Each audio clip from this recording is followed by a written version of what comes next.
Today we're going to shoot Halloween-themed Frankenstein film in this little vintage camera.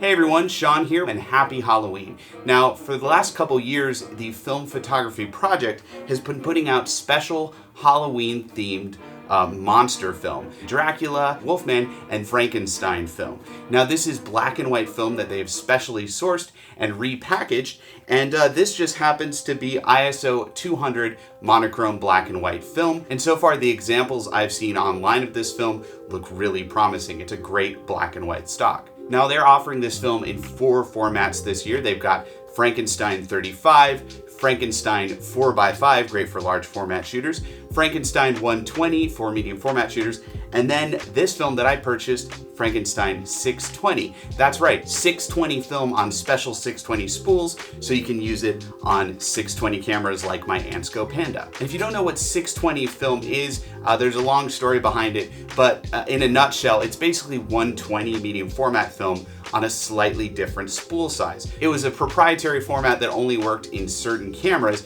and they don't really make it anymore. And I love that the Film Photography Project still offers it, so I can shoot with cameras like this. This is my little Ansco Panda. It's a tiny little point and shoot film camera with a waist level viewfinder. Probably one of the smallest TLR cameras I own, and really, really beautiful. Now this camera has a fixed aperture, fixed shutter speed, and it was designed to work with slower films like ISO 50 and 100. Luckily, this Frankenstein 200 film should play perfectly well with this camera, and I should get some pretty decent exposures in bright sunlight. I love the little Frankenstein monster on the packaging, and yes, I do know there is a Frankenstein's monster behind me, but if we ignore him, he will ignore us. So let's unbox the film now and load it into my camera. Loading this camera is pretty simple. You just go under here, turn this to open, and then the camera actually pulls apart.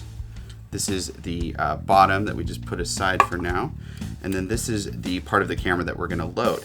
Now this is where the film is gonna go, and this is the take-up spool. So we're gonna take our 620 film and take the film photography sticker off it. I'm gonna unwind it. Now, you gotta be careful to hold it tight so it doesn't come undone and unspool and leak light. So you just pop it in. There we go.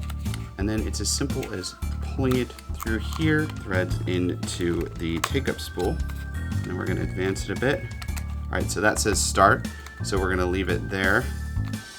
And we're going to put the back on, slide it into place, turn this to lock, and then we're just going to advance the film by turning this wheel. All right, there's our first dot. There's our second and our third dot, and that means fourth dot. And there is our first shot. And then once we're done taking this shot, we'll just advance to number 2 and so on. Okay, we've got the film loaded. Time to go out and take some pictures with it. Now, like I said, this camera is designed for shooting in bright sunlight with lower speed films, so I thought it would be ideal to go out and do some portrait shoots with who else but Frankenstein's monster. Now this is fixed focus, so you can't do close-up focusing, you kind of have to do medium to wide shots. And I really like some of the photos we were able to capture with this film. Beautiful monochrome film, and by pairing it with this very simple, basic camera, we're getting a really nice lo-fi vintage feel. These photos feel like they could have been taken in the 40s or 50s.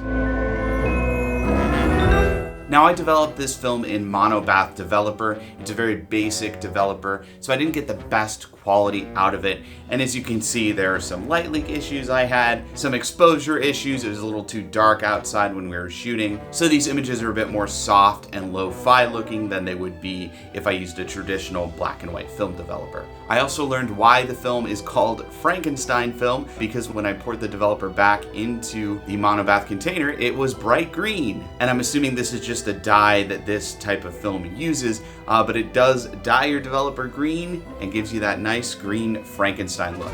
Now, if you'd like to learn more about this film, click the link below. It'll take you to a website where you can buy it for yourself. Also, click right here to subscribe to our YouTube channel to get more fun, creative videos like this one. Happy Halloween! Bye.